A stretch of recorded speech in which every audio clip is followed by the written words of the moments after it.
Oh, yeah. Yeah, yeah, yeah, yeah, yeah. So many dreams. Assalamualaikum warahmatullahi wabarakatuh. Salam Ramadan. Pada bulan Ramadan tahun ke-8 Hijrah telah berlaku satu peristiwa besar bagi umat Islam yang menggambarkan bagaimana Allah akan menjamin kemenangan bagi kita umat Islam. Apakah peristiwa tersebut? Peristiwa tersebut ialah Fathu Makkah atau pembukaan kota Mekah. Macam mana boleh terjadinya pembukaan ini? Pada asalnya Rasulullah SAW telah memeterai satu perjanjian dalam perjanjian Hudaibiyah bersama dengan orang Quraisy di Mekah. Tapi orang Quraisy di Mekah dengan sekutu mereka telah menyerang sekutu orang Islam. Jadi ini satu pelanggaran yang jelas berlaku terhadap perjanjian Hudaibiyah. Apabila Rasulullah SAW mendapat tahu tentang perkara ini, walaupun Abu Sufyan cuba datang untuk pujuk Rasulullah, namun Rasulullah menunjukkan dengan tegas bahawa kita tidak akan menerima sebarang pelanggaran, sebarang pengkhianatan kepada perjanjian damai yang telah dimeterai antara negara Islam dengan negara yang bukan Islam. Lalu Rasulullah SAW mengarahkan kepada seluruh sahabat di Madinah ketika itu untuk berkumpul dan bersiap untuk membuka kota Mekah. Seramai 10,000 orang tentera, dan ketika ini itulah dia jumlah tentera yang terbesar yang pernah dibina oleh Rasulullah SAW untuk pergi ke kota Mekah. Pada waktu ini bulan puasa, bulan Ramadan tahun 8 Hijrah. Jadi on the way nak pergi ke kota Mekah ni, Rasulullah nampak sahabat macam tak berapa tahan nak puasa dalam keadaan macam ni dengan beratnya persiapan nak pergi membuka kota Mekah ni. Maka Rasulullah mengarahkan untuk semua sahabat berbuka sampai tengah jalan. Ketika ini mulalah orang-orang Quraisy mula untuk cuba nak nego dengan Rasulullah SAW. Antara yang datang untuk nego dengan Rasulullah SAW ialah Abu Sufyan. Dan akhirnya dalam ketika inilah Abu Sufyan telah memeluk Islam.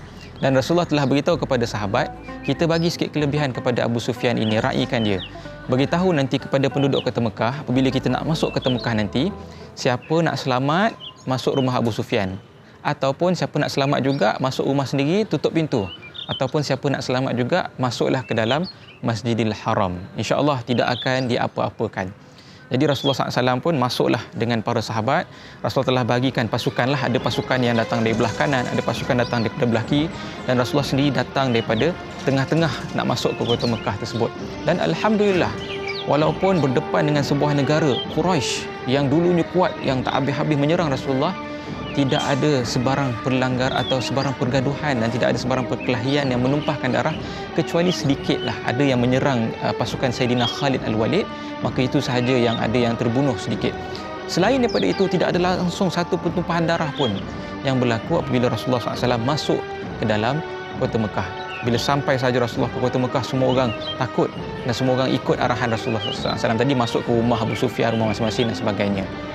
Apa Rasulullah buat? Rasulullah mula-mula sampai, Rasulullah pergi ke Kaabah dan Rasulullah melakukan tawaf. Kemudian Rasulullah mengucup Hajarul Aswad dan kemudian Rasulullah pergi pusing di sekitar Kaabah yang ketika itu dikelilingi oleh 360 lebih patung berhala yang disembah oleh orang-orang kafir Quraisy ketika itu.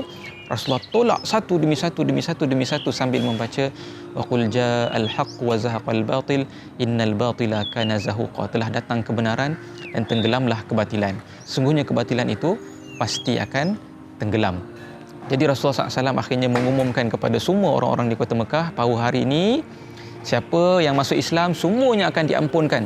Yang dulu mengkhianati orang Islam, yang dulu menyerang orang Islam, yang dulu merampas harta orang Islam, yang menghalau orang Islam keluar daripada kota Mekah, jika kamu semua masuk Islam pada hari ini, semuanya diampunkan. Subhanallah. Ini sifat seorang pemimpin yang sukar untuk kita temui, maknanya boleh mengampunkan ketika dalam keadaan berkuasa. Tapi itulah yang ditunjukkan oleh Rasulullah SAW dalam kisah pembukaan kota Mekah. Dan akhirnya selepas itu seluruh kota Mekah berbondong-bondong masuk Islam, seperti mana yang Allah cerita dalam surah An-Nasr, idza jaa nasrullahi wal fath wa ra'aitan nasa yadkhuluna fi dinillahi afwaja. Apabila datangnya kemenangan dan pembukaan, kamu akan lihat berbondong-bondong manusia yang dulu mungkin menyerang kamu, akhirnya semuanya masuk ke dalam agama Allah. Demikianlah peristiwa pembukaan kota Mekah yang berlaku pada bulan Ramadan tahun 8 Hijrah. Moga-moga ada pengajaran untuk kita semua. Assalamualaikum warahmatullahi wabarakatuh. Raikan Ramadan, raikan Ramadan, mari kita raikan Ramadan, berkongsi rezeki, manisnya memberi